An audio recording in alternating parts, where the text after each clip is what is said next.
Hi all welcome back to my YouTube channel. ಇವತ್ತು morning 4:30ಗೆ ಎದ್ದಿದ್ದೆ. ಪ್ರತಿಯವರು ಎದ್ದೇಳಿಸ್ಬಿಟ್ರು. ಯಾಕಂತಂದರೆ ಸ್ವಲ್ಪ ಊರಿಗೆ ಹೋಗೋ ಪ್ಲ್ಯಾನ್ ಇತ್ತು. ನಾನು ಬಂದು ಒಂದು 10 ಗಂಟೆ 11 ಗಂಟೆ ಹಂಗೆ ಹೋಗೋಣ ಅಂತೇಳಿ ಅಂದ್ಕೊಂಡಿದ್ದೆ. ಇವ್ರು ನೋಡಿದ್ರೆ ಇಲ್ಲ ಬೇಗ ಹೋಗ್ಬಿಡೋಣ, ಟ್ರಾಫಿಕ್ ಇರುತ್ತೆ, ಮತ್ತೆ ನಾನು ರಿಟರ್ನ್ ಇನ್ನೊಂದು ಬಿಟ್ಟು ಬರಬೇಕಲ್ಲ ಅಂತೇಳ್ಬಿಟ್ಟು ಬೇಗನೆ ಎದ್ದೇಳಿಸಿದ್ರು. ಸೊ ಹಾಗಾಗಿ ಬೇಗನೆ ಎದ್ದಿದ್ದೆ. ಇನ್ನು ಎದ್ದು ಸ್ವಲ್ಪ ಹೊರಗಡೆ ಬಂದೆ. ಎದ್ದಿದ ತಕ್ಷಣವೇ ಏನು ಕೆಲಸ ಮಾಡೋದಕ್ಕಾಗಲ್ಲ. ಸ್ವಲ್ಪ ಹೊತ್ತಾದ್ರೂ ಈ ಥರ ವಾಕ್ ಮಾಡ್ಕೊತೀನಿ. ಸೊ ಹಾಗಾಗಿ ಆ ಥರ ಫ್ರೆಶ್ ಆಗಿ ಗಾಳಿ ಬರ್ತಾಯಿತ್ತು, ಹಾಗಾಗಿ ತೊಗೊಳ್ತಾ ಇದ್ದೆ. ಇನ್ನು ನಾನು ಕೂಡ ಯೋಗನೂ ಮಾಡ್ಕೊಂಬಿಡೋಣ, ಒಂದು 20 ನಿಮಿಷನಾದ್ರೂ ಯೋಗ ಮಾಡೋಣ ಅಂತೇಳಿ ಮಾಡಿದೆ. ಬಟ್ ಟೈಮ್ ಆಗಿಬಿಡ್ತು. ಹಾಗಾಗಿ ನಾನು ಬರೀ ಒಂದು 10 ಮಿನಿಟ್ಸ್ ಅಷ್ಟೇ ನಾನು ಮಾಡ್ಕೊಂಡಿದ್ದು. ಯಾಕಂದರೆ ಸ್ವಲ್ಪನಾದರೂ ಮೈಂಡು ರಿಫ್ರೆಶ್ ಆಗಿರಲಿ, ಮತ್ತು ಮಾರ್ನಿಂಗ್ ಬೇರೆ ಎದ್ದಿದ್ದೀನಲ್ವ, ಸ್ವಲ್ಪ ಆ್ಯಕ್ಟಿವ್ ಆಗೂ ಕೂಡ ಇರಲಿ ಬಾಡಿ ಎಲ್ಲ ಅಂತೇಳ್ಬಿಟ್ಟು ನಾನಿಲ್ಲಿ ಮಾಡ್ಕೊತಾ ಇದ್ದೆ. ನನಗಂತೂ ತುಂಬಾ ಇಷ್ಟ ಈ ಥರ ಬೇಗ ಎದ್ದು ಮಾಡೋದು ಇನ್ನೂ ಇಷ್ಟ. ಯಾಕಂತಂದರೆ ಮಾರ್ನಿಂಗೇ ಮೂಡ್ ಚೆನ್ನಾಗಿರುತ್ತಾ, ಹಾಗಾಗಿ ಮಾಡ್ಕೊಂಬಿಡ್ತು ಅಂತಂದರೆ ಫುಲ್ ಡೇ ಆ್ಯಕ್ಟಿವ್ ಆಗಿರ್ತೀವಿ ನಾವು. ಹಾಗಾಗಿ ನಾನು ಯೋಗನ ಸ್ಕಿಪ್ ಮಾಡೋಕ್ಕೆ ಹೋಗಲ್ಲ. ಒಂದು 10 ನಿಮಿಷನಾದರೂ ಸರಿ, ಕಾಲು ಗಂಟೆನಾದರೂ ಸರಿ ಮಾಡ್ಕೊಂಡೇ ಬಿಡ್ತೀನಿ. ಹಂಗೂ ಆಗೋದೇ ಇಲ್ಲ ಅಂತಂದಾಗ ಏನು ಮಾಡೋಕ್ಕಾಗಲ್ಲ, ಸ್ವಲ್ಪ ವಾಕ್ ಮಾಡಿಕೊಂಡು ಹಾಗೆಯೇ ಎಕ್ಸಸೈಸ್ ಥರ ಮಾಡ್ಕೊಂಬಿಡ್ತೀನಿ. ಸೊ ಹಂಗಾಗಿ ಇವತ್ತೂ ಕೂಡ ಮಾಡ್ಕೊಂಬಿಟ್ಟೆ. ಇನ್ನು ಸ್ವಲ್ಪ ಊರಿಗೆ ಹೋಗಬೇಕಿತ್ತು, ಅದು ಕೂಡ ಒಂದು ವಾರದವರೆಗೂ ಕೂಡ ಊರಲ್ಲಿ ಸ್ವಲ್ಪ ಕೆಲಸ ಇತ್ತು. ಹಾಗಾಗಿ ಹೋಗ್ತೀನಲ್ವ, ಇನ್ನು ತರಕಾರಿ ಮತ್ತು ಕಾಳು ಅವನ್ನೆಲ್ಲ ಎತ್ತಿಡೋ ಕೆಲಸ ತುಂಬಾ ಇತ್ತು. ಹಾಗಾಗಿ ಅವೆಲ್ಲ ಎತ್ತಿಟ್ಕೊಂಬಿಡೋಣ ಅಂಥೇಳಿ ಬೇಗನೆ ಎದ್ದಿದ್ದೆ. ನನ್ನ ಪ್ಲ್ಯಾನ್ ಇದ್ದಿದ್ದು ಒಂದು 10 ಗಂಟೆ 11 ಗಂಟೆ ಹಂಗೆ ಇಲ್ಲಿಂದನೇ ಹೊರಡೋಣ ಅಂತೇಳಿ ಅಂದ್ಕೊಂಡಿದ್ದೆ. ಹಾಗಾಗಿ ನೈಟ್ ನಾನು ಏನೂ ಎತ್ತಿಟ್ಕೊಂಡಿರಲಿಲ್ಲ, ಏನೂ ಪ್ಯಾಕ್ ಮಾಡ್ಕೊಂಡಿರಲಿಲ್ಲ. ಇವ್ರು ನೋಡಿದ್ರೆ ಸಡನ್ನಾಗಿ ಹೇಳಿದ್ರಲ್ವ, ಹಾಗಾಗಿ ಇನ್ನೇನು ಮಾಡೋಕ್ಕಾಗುತ್ತೆ ಅಂತೇಳಿ ಬೇಗನೆ ಎದ್ದು ಮಾಡ್ಕೊತಾ ಇದ್ದೆ. ಇನ್ನು ನೈಟು ಚಿಯಾ ಸೀಡ್ಸು ಮತ್ತು ಕಲ್ಸಕ್ಕರೆ ಹಾಕೆಲ್ಲ ನೆನೆಸಿದೆ ಅಲ್ವ, ಅದನ್ನು ಕೂಡ ಕುಡ್ಕೊಂಡೆ. ನಾನು ಊರಿಗೆ ಹೋಗಬೇಕಾದ್ರೆ ಅಣ್ಣಂಗೆ ಅವ್ರಿಗೆ ಸ್ವೀಟ್ ಅಂದರೆ ತುಂಬ ಇಷ್ಟ. ಹಾಗಾಗಿ ಏನಾದರೂ ಕೇಕು ಇಲ್ಲ ಅಂತಂದರೆ ಒಂದು ಚಾಕ್ಲೇಟ್ ಥರ ಮಾಡ್ಕೊಳ್ಳೋಣ ಅಂತೇಳಿ ರಾತ್ರಿ ಅಂದ್ಕೊಂಡು ಮಲ್ಕೊಂಡಿದ್ದೆ. ಬೆಳಿಗ್ಗೆ ನೋಡಿದ್ರೆ ಈ ಥರ ಆಯಿತು. ಇನ್ನು ಬೇಗ ಹೋಗೋ ಟೈಮಲ್ಲಿ ಅದನ್ನೆಲ್ಲ ಮಾಡಿಕೊಂಡು ನಾನು ಕೂರೋಕ್ಕಾಗಲ್ಲ, ಇನ್ನೊಂದಿನ ಯಾವಾಗಲಾದ್ರೂ ಮಾಡ್ಕೊಂಡು ಹೋಗೋಣ ಅಂತೇಳ್ಬಿಟ್ಟು ಇವಾಗೆಲ್ಲನೂ ಎತ್ತಿಟ್ಕೊತಾ ಇದ್ದೆ. ತರಕಾರಿಗಳೆಲ್ಲ ಇತ್ತಲ್ವ, ಅದನ್ನೆಲ್ಲ ಎತ್ತಿಟ್ಕೊತಾ ಇದ್ದೆ. ಪ್ರತಿಯವರೇ ಕೂಡ ಈ ವಾರ ಫುಲ್ ತರಕಾರಿ ಎಲ್ಲ ತಂದುಬಿಟ್ಟಿದ್ರೆ, ಸ್ವಲ್ಪ ಜಾಸ್ತಿನೇ ತಂದಿದ್ರು ಅವರು. ಹಾಗಾಗಿ ಅದನ್ನೆಲ್ಲ ಸ್ವಲ್ಪ ಉಳಿಸ್ಕೊಂಬಿಟ್ಟಿದ್ನ, ಅದನ್ನೆಲ್ಲ ಇವಾಗ ಇಲ್ಲೇ ಬಿಟ್ಟು ಹೋದರೆ ಸುಮ್ಮನೆ ಹಾಳಾಗಿಬಿಡುತ್ತೆ. ಹಾಗಾಗಿ ಎಲ್ಲನೂ ಕ್ಯಾರಿ ಮಾಡಿಬಿಡೋಣ ಅಂತೇಳಿ ಫ್ರಿಜ್ನೆಲ್ಲ ಖಾಲಿ ಮಾಡಿಬಿಟ್ಟೆ. ಸ್ವಲ್ಪ ತರಕಾರಿ ಜಾಸ್ತಿನೇ ಇತ್ತು. ಅಂದರೆ ನಾನು ಹೋಗಿ ತೊಗೊಂಬಂದಿದ್ರೆ ಸ್ವಲ್ಪ ಎಷ್ಟು ಬೇಕು ನೋಡಿ ಕ್ವಾಂಟಿಟಿ, ಅದನ್ನು ನೋಡಿ ತೊಗೊಂಬರ್ತಿದ್ದೆ. ಅವ್ರು ತೊಗೊಂಬಂದಿದ್ರಲ್ವ, ಸ್ವಲ್ಪ ಜಾಸ್ತಿನೇ ತೊಗೊಂಬಂದಿದ್ರು. ಅದರಲ್ಲೂ ಊರಿಗೆ ಹೋಗ್ತೀವಿ ಅನ್ನೋ ಪ್ಲಾನ್ ಇರಲಿಲ್ಲ ಅಲ್ವಾ, ಹಾಗಾಗಿ ತೊಗೊಬಂದಿದ್ರು. ಬಟ್ ಖಾಲಿ ಆಗಿಲ್ಲ, ಇನ್ನೂ ಸ್ವಲ್ಪ ಉಳ್ಕೊಂಡಿತ್ತಲ್ಲ, ಹಾಗಾಗಿ ತೊಗೊಂಬಂದ್ಬಿಡೋಣ ಅಂತೇಳ್ಬಿಟ್ಟು ಎಲ್ಲನೂ ಎತ್ತಿಟ್ಕೊತಾ ಇದ್ದೆ. ಇನ್ನು ನಾನೇನಾದರೂ ಊರಿಗೆ ಬರ್ತೀನಿ ಅಂತಂದಾಗ ಡ್ರೈ ಫ್ರೂಟ್ಸ್ಗಳು, ಕಾಳುಗಳು ಅದನ್ನೆಲ್ಲ ನಾನು ಫ್ರಿಜ್ಜಲ್ಲಿ ಸ್ಟೋರ್ ಮಾಡಿ ಬರ್ತೀನಿ. ಯಾಕಂತಂದರೆ ಸ್ವಲ್ಪ ಲೇಟ್ ಆದರೆ ಹುಳು ಆ ಥರದ್ದೆಲ್ಲ ಬಂದ್ಬಿಡುತ್ತೆ ಅಂತೇಳ್ಬಿಟ್ಟು ನಾನು ಈ ಥರ ಮಾಡ್ಕೊತೀನಿ. ಮತ್ತು ಫ್ರಿಜ್ಜೂ ಕೂಡ ಖಾಲಿ ಇರುತ್ತೆ ಅಲ್ವಾ, ಹಾಗಾಗಿ ಆಫ್ ಮಾಡಲ್ಲ ಪ್ರತಿಯವರು, ಆನಲ್ಲೇ ಬಿಟ್ಟಿರ್ತಾರೆ. ಹಾಗಾಗಿ ಕಾಳುಗಳನ್ನೆಲ್ಲ ಇಟ್ಬಿಟ್ರೆ ಅದನ್ನು ಕೂಡ ಕೋಲ್ಡಲ್ಲೇ ಇರುತ್ತೆ ಮತ್ತು ಹಾಳಾಗಲ್ಲ ಅಂಥೇಳಿ ನಾನು ಈ ಥರ ಮಾಡಿ ಬರ್ತೀನಿ. ಇನ್ನು ಅದೆಲ್ಲ ಎತ್ತಿಟ್ಟಾಯಿತು. ಇನ್ನು ಇವರು ಕೂಡ ಹೊರಗಡೆ ಹೋಗಿದ್ರೆ ಮಾರ್ನಿಂಗು, ಯಾರೋ ಏನೋ ಫ್ರೂಟ್ಸು ಮತ್ತು ಅದನ್ನೆಲ್ಲ ಒಂದು ಇದರಲ್ಲಿ ಹಾಕಿ ಕೊಟ್ಟಿದ್ರಂತೆ. ತುಂಬ ಚೆನ್ನಾಗಿತ್ತು. ಒಂಥರ ಬನ್ ಟೈಪಲ್ಲೆಲ್ಲ ಮಾಡಿದರು. ಚೆನ್ನಾಗಿತ್ತು. ಅದು ಒಂಥರ ಸ್ಯಾಂಡ್ವಿಚ್ ಟೈಪು, ಫುಲ್ ಆರ್ಗಾನಿಕ್ಕು ಮತ್ತು ಹೆಲ್ದಿ ಫುಡ್ ಅದು. ಅದನ್ನು ತೊಗೊಂಬಂದಿದ್ರು, ಅದನ್ನೇ ತೋರಿಸ್ತಾ ಇದ್ದೆ. ಎಲ್ಲಿದೆ ಇದು, ಚೆನ್ನಾಗಿದೆ ನೋಡಿ, ಎಷ್ಟು ನೀಟಾಗಿ ಪ್ಯಾಕ್ ಮಾಡಿದ್ದಾರೆ ಅಂತೇಳಿ ಅಂತ ಇದ್ದೆ. ಇಲ್ಲಿ ನೋಡಿ ತೋರಿಸ್ತಾ ಇದ್ದೀನಿ. ಶ್ರೀ ವಿಶ್ರಾಮ್ ಅಂತೇನೋ ಇದೆ, ಇದು ಸಾಯಿ ವಿಶ್ರಾಮ್ ಅಂತೇಳಿ ಅದು ನೋಡಿ. ಫ್ರೂಟ್ಸು ಮತ್ತು ಒಂಥರ ಬಾಳೆಕಾಯಿ ಚಿಪ್ಸು, ಮತ್ತು ಇದು ಬನ್ನಲ್ಲೇನೋ ಸ್ಯಾಂಡ್ವಿಚ್ ಟೈಪ್, ಒಳಗಡೆ ಎಲ್ಲ ಫ್ರೂಟ್ಸ್ ಹಾಕಿದ್ದಾರೆ ಅದು ಬನ್ ಒಳಗಡೆ.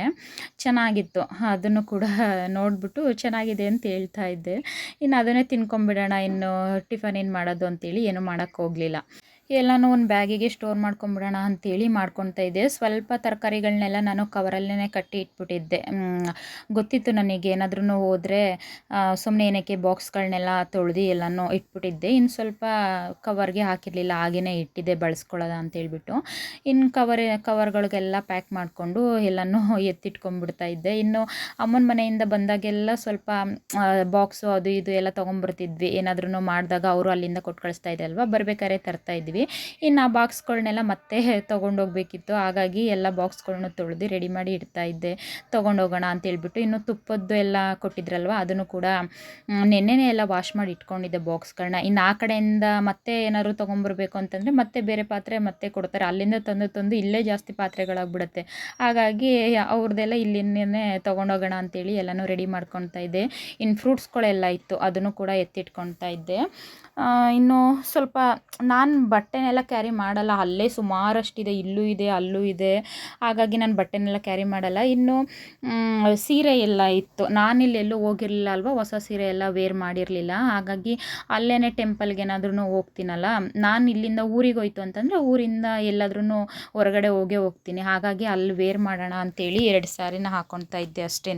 ಇನ್ನು ನಾನು ಕೂಡ ಸ್ನಾನ ಮುಗಿಸ್ಕೊಂಡ್ಬಂದು ಎಲ್ಲ ಎತ್ತಿಟ್ಕೊತಾ ಇದ್ದೆ. ನಂದು ಬಾಡಿ ಲೋಷನ್ನು ಅದು ಇದು ಏನೇನು ಇರುತ್ತೆ, ಫೇಸ್ ವಾಶ್ ಪೌಡರು ಎಲ್ಲನೂ ಪ್ಯಾಕ್ ಮಾಡ್ಕೊತಾ ಇದ್ದೆ.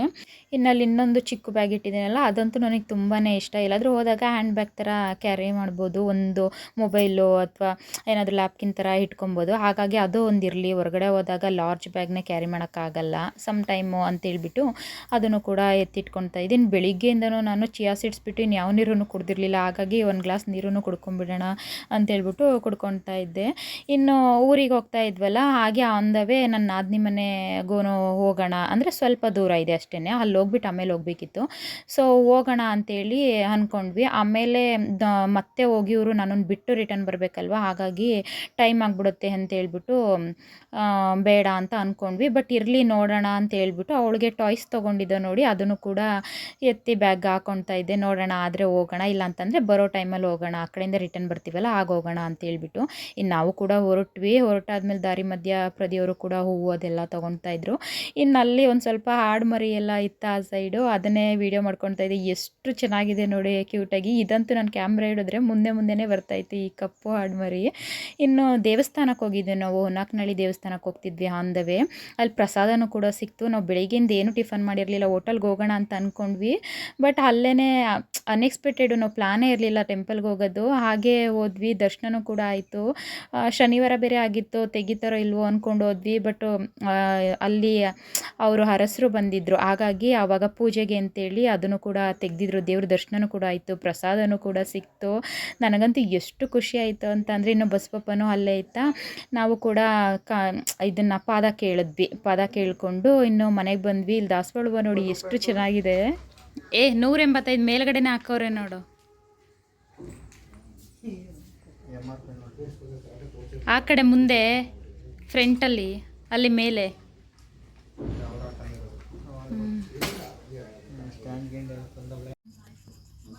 ಇನ್ನು ಲಿತೇಶನ್ಗೆ ಆಟ ಸಾಮಾನೆಲ್ಲ ತಂದಿದ್ವಿ ಅಲ್ವಾ, ಇದೆಲ್ಲ ನನಗೆ ತುಂಬ ಇಷ್ಟ. ನಾನು ಚಿಕ್ಕವಳಿದ್ದಾಗೆಲ್ಲ ಆಟ ಆಡ್ತಾ ಇದ್ನಲ್ಲ, ಹಾಗಾಗಿ ನೆನಪಾಯ್ತು, ಅದನ್ನ ನೋಡ್ತಿದ್ದೆ. ಇನ್ನು ಅಣ್ಣನೂ ಕೂಡ ನೋಡ್ತಾ ಇದ್ರು, ಎಷ್ಟು ಚೆನ್ನಾಗಿದೆ ನೋಡು ಇದೆಲ್ಲ ಅಂತೇಳಿ. ಇನ್ನು ದೇವಸ್ಥಾನಕ್ಕೆ ಹೋಗಿದ್ವಲ್ಲ, ಅಲ್ಲಿ ನಿಂಬೆಹಣ್ಣು ಕೊಟ್ಟಿದ್ರು. ಇನ್ನು ಪ್ರದಿಯವರು ನನ್ನನ್ನು ಬಿಟ್ಟು ಊಟ ಎಲ್ಲ ಮಾಡಿಕೊಂಡು ಸ್ವಲ್ಪ ಹೊತ್ತಿದ್ದು, ಅವರು ಕೂಡ ಹೊರಟ್ರು, ಇನ್ನು ಟ್ರಾಫಿಕ್ ಆಗಿಬಿಡುತ್ತೆ ಅಂತೇಳ್ಬಿಟ್ಟು ಹೊರಡ್ತಾ ಇದ್ರು. ಅದಕ್ಕೆ ನಿಂಬೆಹಣ್ಣ ಚಕ್ರಕ್ಕೆ ಕೊಡಿ ಅಂತ ಹೇಳಿದ್ರಲ್ಲ, ಹಾಗಾಗಿ ಕೊಟ್ಬಿಡೋಣ ಅಂತೇಳ್ಬಿಟ್ಟು ಕೊಡ್ತಾ ಇದ್ದೆ. ಅವ್ರು ನನ್ನನ್ನು ರೇಗಿಸ್ತಾ ಇದ್ರು, ಇನ್ನು 1 ವಾರ ನಾನಿರಲ್ಲ ಅಲ್ವಾ, ನೀನು ಕುಣಿದು ಕೊಪ್ಪಳಿಸ್ಬಿಡ್ತೀಯ ಅಲ್ವಾ, ಹಾಗೆ ಹೀಗೆ ಅಂದ್ಕೊಂಡು ರೇಗಿಸ್ತಾ ಇದ್ರು. ಅದೇ ಹೇಳ್ತಾ ಇದ್ದೆ, ನೀನಿಲ್ಲ ಅಂತ ನನಗೂ ಕೂಡ ಬೇಜಾರಾಗ್ತಾ ಇದೆ, ಹಾಗೆ ಹೀಗೆ ಅಂತ ಹೇಳ್ತಿದ್ದೆ. ಅವ್ರು ನಂಬೋದೇ ರೆಡಿ ಇಲ್ಲ. ಯಾಕಂದರೆ ನಾವು ಹೆಣ್ಮಕ್ಳಿಗೆ ತವ್ರ ಮನೆಗೆ ಬರೋದು ಅಂತಂದ್ರೇ ಖುಷಿನೇ ಅಲ್ವಾ, ಅದು ಅವರಿಗೂ ಗೊತ್ತು. ಹಾಗಾಗಿ ಸುಮ್ಮನೆ ರೇಗಿಸ್ತಾ ಇದ್ದಾರೆ ಅಷ್ಟೇ. ಇನ್ನು ಸ್ವಲ್ಪ ಅಲ್ಲಿ ಮುಂದೆಗಡೆದು ಚಕ್ರ ಇದೆಯಲ್ವ, ಅದು ಸ್ವಲ್ಪ ಬ್ಲೋ ಹೋಗಿರೋ ಥರ ಇತ್ತು. ಹಾಗಾಗಿ ಬ್ಲೋ ಹೋಗಿದೆಯಲ್ಲ ಅಂತೇಳಿ ನಾನೇ ಹೇಳಿದೆ ಅವರಿಗೆ. ಅವರು ಅದನ್ನು ಕೂಡ ಇಟ್ಕೊಂಡಿದ್ದಾರೆ, ಬ್ಲೋ ಇದು ಮಾಡೋದನ್ನು. ಸೊ ಹಾಗಾಗಿ ಅವರು ಕೂಡ ಅದನ್ನು ಬ್ಲೋ ಹೊಡ್ಕೊಂಡು ಹೊರಡ್ತೀನಿ ಇನ್ನೇನು ಅಂತ ಹೇಳ್ಬಿಟ್ಟು ಅವರು ಕೂಡ ಏನಾದರೂ ಹೇಳ್ಬಿಟ್ಟು ಹೋಗಿ. ಹಾಂ, ಏನಾದರೂ ಹೇಳ್ಬಿಟ್ಟೋಗಮ್ಮ, ಹೊಟ್ಟೆಗೆ ಸರಿಯಾಗಿ ತಿನ್ನೋ, ಜೋಪಾನ ಮಿಸ್ ಮಾಡ್ಕೋಬೇಡ ಅಂತವೇನಾದ್ರು. ಹಾಂ, ನೀವು ಹೇಳಿ, ನಾನು ಹೇಳೋದು ಬೇರೆ. ಅವರು ಇವತ್ತೇ ಫಸ್ಟು ಆನ್ ಕ್ಯಾಮ್ರಾ ಅಷ್ಟು ಮಾತಾಡಿರೋದು. ಯಾಕಂತಂದರೆ ಇಲ್ಲಿ ಅಮ್ಮ ಎಲ್ಲ ಇರ್ತಾರಲ್ವ, ಹಾಗಾಗಿ ಸ್ವಲ್ಪ ಆ್ಯಕ್ಟಿವ್ ಆಗಿರ್ತಾರೆ. ಸೊ ಹಾಗಾಗಿ ಮಾತಾಡ್ತಾಯಿದ್ರು. ಇನ್ನು ಅವರು ಕೂಡ ಹೊರಟ್ರು. ಇನ್ನು ನಾವಿಲ್ಲಿ ಸಂಜೆ ಸ್ವಲ್ಪ ನೋಟ್ ಮಾಡ್ಕೊಳ್ಳೋಣ ಅಂತೇಳಿ ಏನೋ ಕಾಮಿಡಿ ಮಾಡ್ತಾಯಿದ್ರು. ಹಾಗಾಗಿ ಸಿಕ್ಕಾಪಟ್ಟೆ ನಗು ಬಂದುಬಿಡ್ತು. ಅದನ್ನೇ ನಕ್ಕೊಂಡು ಮಾತಾಡ್ತಾ ಕೂತಿದ್ವಿ.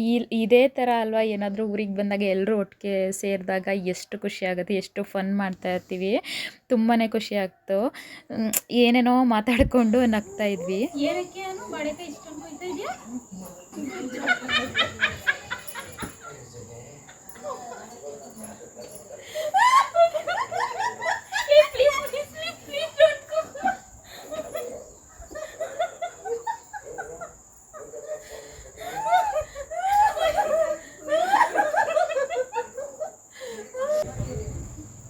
ಅಷ್ಟೇನಾ? ಗೊತ್ತಿಲ್ಲ, ಈಗ ಮೇಲಿಂದ ಬೀಳ್ತು. ಏನದು ಇದೇನದು? ಅಯ್ಯೋ, ಇಲ್ಲಿ ಮೇಲಿಂದ ಈಗ ಬುಕ್ ಇಲ್ಲಿಂದ ಆ ಕಡೆ ತಳಮ್ಮ. ಇನ್ನು ಕಾಮಿಡಿ ಮಾಡ್ಕೊಂಡು ಸುಮ್ಮನೆ ಕೂತಿದ್ವಾ. ಮೇಲ್ಗಡೆ ಗಿಡಗಳೆಲ್ಲ ಇಟ್ಟಿದ್ದೀವಲ್ಲ, ನಾವು ಹ್ಯಾಂಗಿಂಗ್ ಪಾಟ್ ಇಟ್ಟಿದ್ದೀವಲ್ಲ, ಅದರಿಂದ ಒಂದು ಹುಳು ಬುಕ್ ಮೇಲೆ ಬಿದ್ದೋಯ್ತು. ನಾನು ಸಣ್ಣ ಹುಳು ಒಂಥರ ಹರಿತಾ ಇದೆ, ಅದು ಸೌರ್ಕಲ್ ಥರ. ನನಗೆ ಭಯನೇ ಆಗೋಯ್ತು, ಏನಪ್ಪ ಇದು ಅಂತ ಅಂದ್ಬಿಟ್ಟು. ಆಮೇಲೆ ಅಮ್ಮನ ಕರೆದ್ಬಿಟ್ಟು ತೋರಿಸ್ತಾ ಇದ್ದೆ. ಇನ್ನು ಹಾಗೆ ಇದ್ದರೆ ಮೈ ಮೇಲೆಲ್ಲ ಬಿದ್ದರೆ ಏನು ಮಾಡೋದು, ಪಾಟ್ ಎತ್ತಿ ಈ ಕಡೆ ಹಾಕಿ ಅಂತ ಹೇಳ್ತಾ ಇದ್ದೆ. ಇನ್ನು ಸಂಜೆ ಹೊರಗಡೆ ಎಲ್ಲೂ ಹೋಗಿರಲಿಲ್ಲ ಅಲ್ವಾ. ಅಮ್ಮ ಬಂದು ಹಾಲ್ಗೆಲ್ಲ ಹೋಗ್ತಾಯಿದ್ರು. ನಮ್ಮ ಮನೆಯಿಂದ ಒಂದು 2 ಕಿಲೋಮೀಟ್ರ್ ಆಗುತ್ತೆ. ಇವರು ಆ್ಯಕ್ಚುಲಿ ವಾಕ್ ಮಾಡ್ದಂಗೆ ಆಗುತ್ತೆ ಅಂತೇನೆ ಅಲ್ಲಿಗೆ ಹೋಗಿ ತೊಗೊಂಬರ್ತಾರೆ. ಇನ್ನು ನೆನ್ನೆನೇ ಫುಲ್ ಹಾಕ್ಸ್ಕೊಂಬಂದಿದ್ರಂತೆ, ನಾವಿವತ್ತು ಬರ್ತೀವಿ, ಇವತ್ತು ಹೊರಗಡೆ ಹೋಗೋದು ಬೇಡ ಅಂತ ಹೇಳ್ಬಿಟ್ಟು. ಹಾಗಾಗಿ ಸ್ವಲ್ಪ ಹೊತ್ತು ವಾಕ್ ಮಾಡೋಣ ಅಂತೇಳಿ ಅವ್ರೂ ಬರ್ತೀನಿ ನೀನು ವಾಕ್ ಮಾಡು ಅಂತೇಳಿ ಮಾಡ್ತಾಯಿದ್ರು.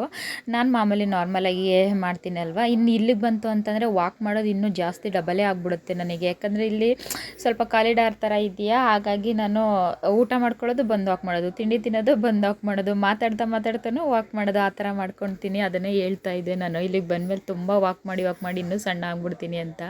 ಇನ್ನು ಈ ವ್ಲಾಗ್ನ ಇಲ್ಲಿಗೇ ಎಂಡ್ ಮಾಡ್ತಾ ಇದ್ದೀನಿ. ನಿಮ್ಗೆ ಏನಾದರೂ ಇವತ್ತಿನ ಈ ವ್ಲಾಗ್ ಇಷ್ಟ ಆಗಿತ್ತು ಅಂತಂದರೆ ಪ್ಲೀಸ್ ಒಂದು ಲೈಕ್ ಮಾಡಿ, ಸಬ್ಸ್ಕ್ರೈಬ್ ಮಾಡ್ಕೊಳ್ಳಿ, ಹಾಗೆಯೇ ಶೇರ್ ಕೂಡ ಮಾಡಿ. ನಮಗೂ ಕೂಡ ನೆಕ್ಸ್ಟ್ ವಿಡಿಯೋ ಮಾಡೋದಕ್ಕೆ ಹೆಲ್ಪ್ ಆಗುತ್ತೆ. ಇದನ್ನು ನಾನು ಡೈಲಿ ವ್ಲಾಗಲ್ಲಿ ಹೇಳ್ತಾನೆ ಇರ್ತೀನಿ, ಹಾಗಾಗಿ ಹೇಳಿದೆ ಅಷ್ಟೇ. ಓಕೆ, ಮುಂದಿನ ವ್ಲಾಗಲ್ಲಿ ಮತ್ತೆ ಸಿಗ್ತೀನಿ. ಅಲ್ಲಿವರೆಗೂ ಟೇಕ್ ಕೇರ್, ಬಾಯ್.